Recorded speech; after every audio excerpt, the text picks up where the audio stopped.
आप देख रहे हैं न्यूज इंडिया टीवी, आपकी आवाज आपके साथ।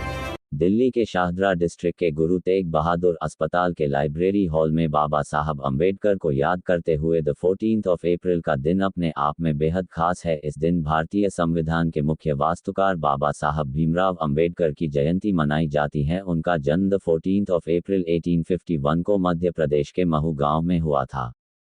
वह वकील होने के साथ साथ अर्थशास्त्री, राजनीतिज्ञ और महान समाज सुधारक भी थे। इतना ही नहीं, भारत के संविधान के मसौदा समिति के अध्यक्ष भी थे।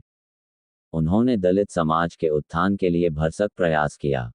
साथ ही क्षमता, स्वतंत्रता, बंधुत्व और न्याय पर आधारित संविधान की नींव रखी थी। कार्यक्रम में मुख्य अतिथि के रूप में डॉक्टर जगदीश प्रसाद और डॉक्टर सिद्धार्थ रामू भी आमंत्रित रहे, जबकि वक्ता के रूप में जीटीबी अस्पताल के director doctor Vinod Kumar, doctor Dheeraj Shah, doctor Kuldeep, doctor Arun Sharma व डॉक्टर अनिल यादव उपस्थित रहे, जिन्होंने वहां उपस्थित जनसमूह को स्वास्थ्य से जुड़ी जानकारियां साझा की और बाबा साहब भीमराव अंबेडकर जी के जीवन पर प्रकाश डाला। ZTV के MS डॉक्टर विनोद कुमार ने बताया कि डॉक्टर भीमराव अंबेडकर के पास कुल 32 डिग्रियां थी। वह सबसे शिक्षित भारतीयों में से एक थे। डॉक्टर सिद्धार्थ रामू ने अपने वक्तव्य में कहा कि बाबा साहब ने महिलाओं को तलाक और संपत्ति में अधिकार दिलाने का प्रयास किया। न्यूज इंडिया टीवी से मनोज कुमार की रिपोर्ट, दिल्ली से।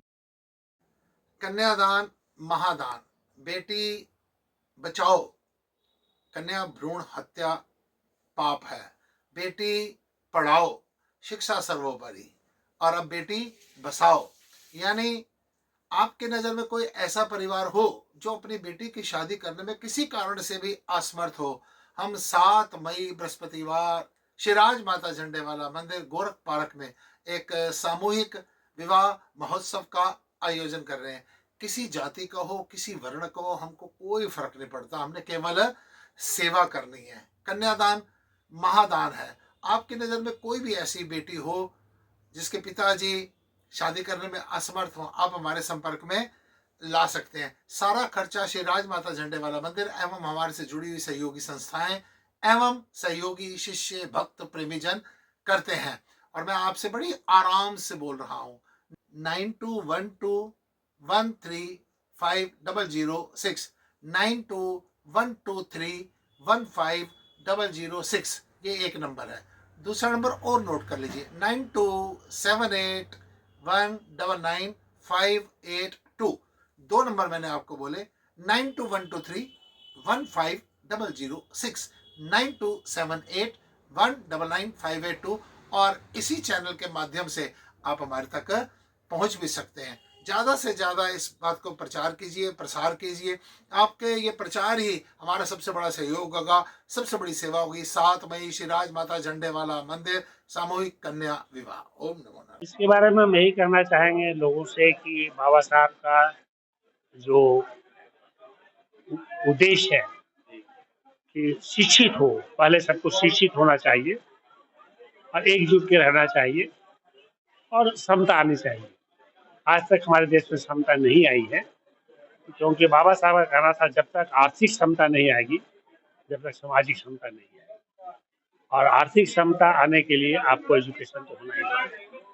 हम कहेंगे बच्चों को, लोगों को, अपने बच्चों को पढ़ाओ और यूनाइट होकर के किसी भी गलत चीज़ के लिए फाइट करो। ये बाबा भीमराव अंबेडकर जी की 135वीं जो जयंती के उपलक्ष्य में किया गया था, जिससे हम अपनी नौजवान और नई जनरेशन को उनके आदर्शों और उनके विचारों से अवगत करा सकें और जो हमने अभी तक कुछ अर्जित किया है उसके लिए उनको बता सकें, और जो कुछ अभी और बाकी है, जिन विषयों को लेकर अभी हमको काम करना है, जिससे हमारा ये देश भविष्य में बाबा अंबेडकर जी के सपनों का देश बन सके, उनके लिए उनको हम संकेत दे सके और उनको प्रेरित कर सके।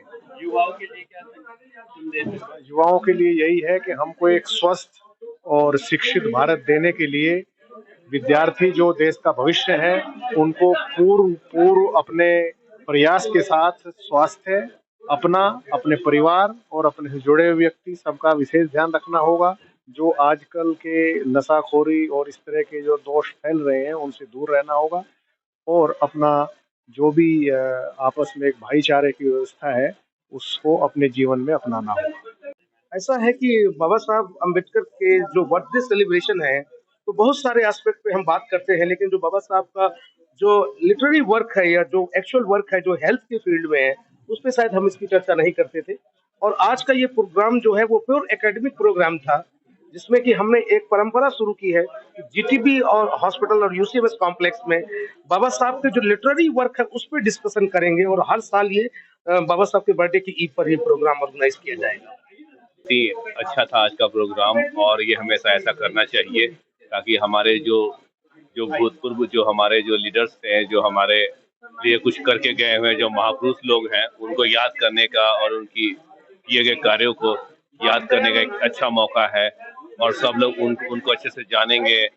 न्यू जनरेशन के लिए बहुत ही जरूरी है कि बाबा साहब ने हमारे लिए क्या किया है, संविधान को कैसे बनाया है, क्या उसमें कठिनाइयों को झेला है, ये सब बातें को जानना है। यही मैं कहना चाहूँगा आज बाबा साहब के जन्मदिन के अवसर पर। मैं यही कहना चाहूँगा कि जो इक्वलिटी है, जो डिस्क्रिमिनेशन नहीं होना चाहिए, ये सब है। इस संविधान में तो सब कुछ लिखा हुआ है, पर हमें ना डे टू डे जीवन में अपनाना पड़ेगा। हर एक आदमी को अपने अंदर खंगालने की जरूरत है कि वो खुद अपनी लाइफ में इन प्रिंसिपल्स को, अकेले बाबा साहब के नहीं, बहुत लोगों के और बड़े बड़े लोगों के सिमिलर प्रिंसिपल हैं, गौतम बुद्ध साहब के जैसे हैं, कि इनको अपने जीवन में उतारें और अंदर एनालिसिस करें कि हम खुद कितना डिस्क्रिमिनेट करें, हम खुद कितना गलत काम करते हैं, खुद की जगह खड़े हुए हैं। तो पेपर पे लिखी हुई चीज़ें नहीं रहनी चाहिए उन्हें, और हर एक को अपने जीवन में उतारना पड़ेगा। इसमें गवर्नमेंट का कम रोल रहता है, हम हर एक आदमी का ज़्यादा रोल है। जब हर एक आदमी इक्वलिटी के सिद्धांतों को मानेगा तभी इक्वलिटी है। आप तो हमारे मसीहा हैं, उन्होंने करोड़ों करोड़ों लोगों को उद्धार कर दिया। क्या संदेश देना चाहेंगे युवाओं के लिए? वो उनके सिद्धांतों को फॉलो करें